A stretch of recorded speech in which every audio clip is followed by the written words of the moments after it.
আমি আজকে মশার সাথে সাক্ষাৎ করছিলাম। আমি তাদেরকে জিজ্ঞাসা করলাম, তোমরা ময়লা পানিতে ডিম পাড়ো কেন? মশা বলল, কারণ ভালো পানিতে ডিম পারলে মানুষ সিদ্ধ করে খেয়ে নিতে পারে। আমি তাদেরকে জিজ্ঞাসা করলাম, মশার কোয়েলে তোমরা মরো না কেন? মশা বলল, আমরা যদি মরে যাই তাহলে কোয়েলের ফ্যাক্টরি বন্ধ হয়ে যাবে। আমি আবারও তাদেরকে প্রশ্ন করলাম, তোমরা মানুষের কানের কাছে এসে জ্ঞান জ্ঞান করো কেন? মশা বলল, কারণ মানুষের পায়ের কাছে কিংবা অন্য কোথায় জ্ঞান জ্ঞান করলে মানুষ শুনতে পায় না, তাই। আমি তাদেরকে জিজ্ঞাসা করলাম, আমি শুনেছি পুরুষ মশারা নাকি রক্ত খায় না, তাহলে ওরা কি খায়? মশা বলল, পুরুষ মশারা শুধু বউয়ের বোকা খায়। আমি বললাম, মশারা কামড়ালে মানুষের ডেঙ্গু হয় কেন? মশা বলল, মশারা কি শুধু মানুষের রক্ত নিয়েই যাবে? ওদের কিছু দিবে না। মশারা এত স্বার্থপর নয়, তাই মানুষকে ডেঙ্গু উপহার দিয়ে যায়।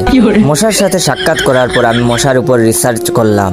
মশা অনেক ধরনের হয়, যেমন পড়তে বসলে যে মশায় কামড়ায় তারা হলো অশিক্ষিত মশা, খেতে বসলে যে মশা কামড়ায় তারা হলো ক্ষুধার্ত মশা, ঘুমানোর পর যে মশা কামড়ায় তারা হলো কাপুরুষ, জেগে থাকা অবস্থায় যে মশা কামড়ায় তারা সাহসী, মশারির মধ্যে যে মশা কামড়ায় তারা হলো অতিরিক্ত শেষরা, মাঝরাতে যে মশা কামড়ায় তারা হলো সিঙ্গেল, টয়লেটে যে মশা কামড়ায় তারা হলো নির্লজ্জ, দিনের বেলা যে মশা কামড়ায় তারা একটা ছোট লোক।